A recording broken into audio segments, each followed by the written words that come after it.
கிறிஸ்துக்குள் அன்பார்ந்த கர்த்தருடைய பிள்ளைகளே, நம்முடைய ஆண்டவராகிய இயேசு கிறிஸ்து நாமத்திலே வாழ்த்துதல். எனக்கு அருமையான கர்த்தருடைய பிள்ளைகளே, பரிசுத்த வேதாகமத்திலே நீதிமொழிகளின் புத்தகம் மிகவும் முக்கியமான ஒரு புத்தகமாகும். இதை ஒவ்வொரு மனிதனும் நாள்தோறும் வாசித்து அவைகளிலே இருக்கின்ற சத்தியங்களை அறிந்து ஜீவ வெளிச்சத்தின் வழியிலே நடப்பது மிகவும் நல்லது. நீதிமொழிகளிலே அநேக அறிவுரைகளை நமக்கு வழங்கப்படுகிறதை பார்க்கிறோம். அறிவு, ஞானம், ஆற்றல், விவேகம், உற்சாகங்கள் மற்றும் ஒவ்வொரு மனிதனும் திறமைசாலிகளாக இந்த பூமியில சிறந்த மனுஷர்களாக வாழ்வதற்கு வழிகாட்டியாக இந்த நீதிமொழிகள் நமக்கு அது அமைந்திருக்கின்றன.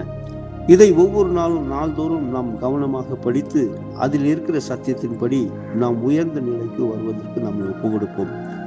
இன்று நீதிமொழிகள் 30ஆம் அதிகாரத்தை நாம் எடுத்துக்கொள்வோம் என்று சொன்னால், அதிலே 5 பிரிவுகளில் 20 காரியங்கள் 4 அடுக்கப்படுகின்றன. எண்ணிக்கையை அடிப்படையாக கொண்டு ஞான மொழிகளை எடுத்துரைப்பது ஒரு கலை. இதை இந்த நீதிமொழிகளில் நாம் வாசித்து வருகிறோம். இது முற்காலத்திலே மனப்பாடமாக புரிய வைக்க மிகவும் உதவியாக இருந்திருக்கும் என்பதை நாம் மறந்துவிடக்கூடாது. அன்று மாத்திரமல்ல, இன்றும் அது நமக்கு உதவியாக இருக்கிறது. நீதிமொழிகள் 30ஆம் அதிகாரத்திலே 4 அடிப்படையாக கொண்டு 5 பிரிவுகளில் 20 காரியங்கள் அடுக்கப்படுகின்ற காரியத்தை ஒவ்வொன்றாக நாம் பார்க்கும்போது, நீதிமொழிகள் 30ஆம் அதிகாரம் 5:16 திருப்தி அடையாத 4 காரியங்களை பற்றி பார்க்கிறோம். 1 பாதாளம், 2 மலட்டு கர்ப்பம், 3 வெற்று நிலம், 4வது அக்கினி. அதை தொடர்ந்து நீதிமொழிகள் 30ஆம் அதிகாரம் 18-19 புரிய முடியாத ஆச்சரியமான 4 காரியங்களை பார்க்கலாம்.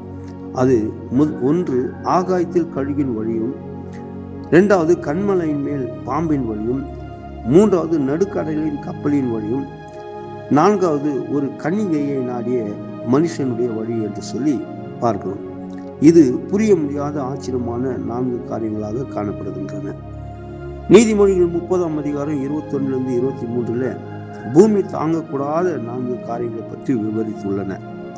1 அரசாலும் அடிமை, 2 உணவால் திருப்தியான மூடன், 3வது வெறுக்கப்பட்டிருந்தும் இறுதியிலே மனமான பெண், 4வது எஜமாட்டிக்கு அடிமையா இருந்து எஜமானால் மனம் செய்யப்பட்ட பெண்.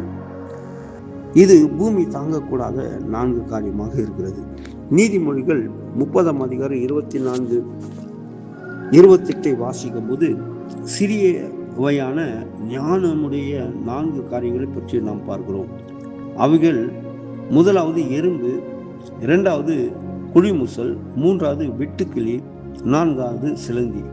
இவை சிறியவையான ஞானமுடைய 4 காரியங்களாக காணப்படுகிறது. அடுத்ததாக நீதிமொழிகள் 30ஆம் அதிகாரம் 29-31 சிறப்பான நடையுடைய 4 காரியங்கள் உண்டு.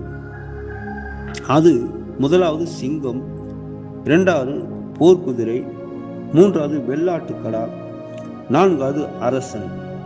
இந்த சிறப்பான நடையுடைய 4 காரியங்கள் இதில் அடங்கியுள்ளன.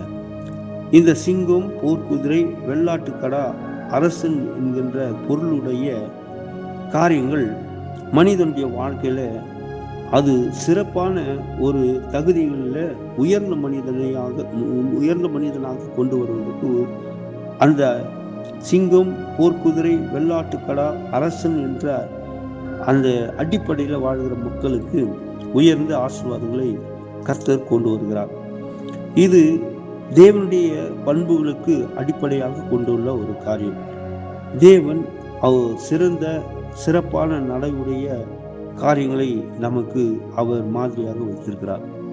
ஆகவே கர்த்தருடைய பிள்ளைகளாகிய நாம் இந்த நீதிமொழிகளை நாம் நாள்தோறும் வாசிப்போம். அதில் இருக்கிற சத்தியங்களின் வழிகளில் நாம் நடந்து வெளிச்சத்திலும் ஜீவ பாதையிலும் நடந்து நம்முடைய ஆத்துமத்தை மீட்டெடுத்து ரட்சித்து கொண்டு வாழ்க்கையிலே மனிதனாகவே வாழ்ந்து ஒரு நல்ல மேன்மை உள்ளவனாக ஜீவிப்போம். இதற்கு ஆண்டவராக இயேசு கிறிஸ்துவின் வார்த்தையாக இந்த வார்த்தை நமக்கு உதவியாக இருக்குது. கர்த்தர் தாமே நம் இந்த வார்த்தையில் ஆசீர்வதிப்பாராக. கிறிஸ்துடைய பணியில் கர்த்தருடைய தாசன்.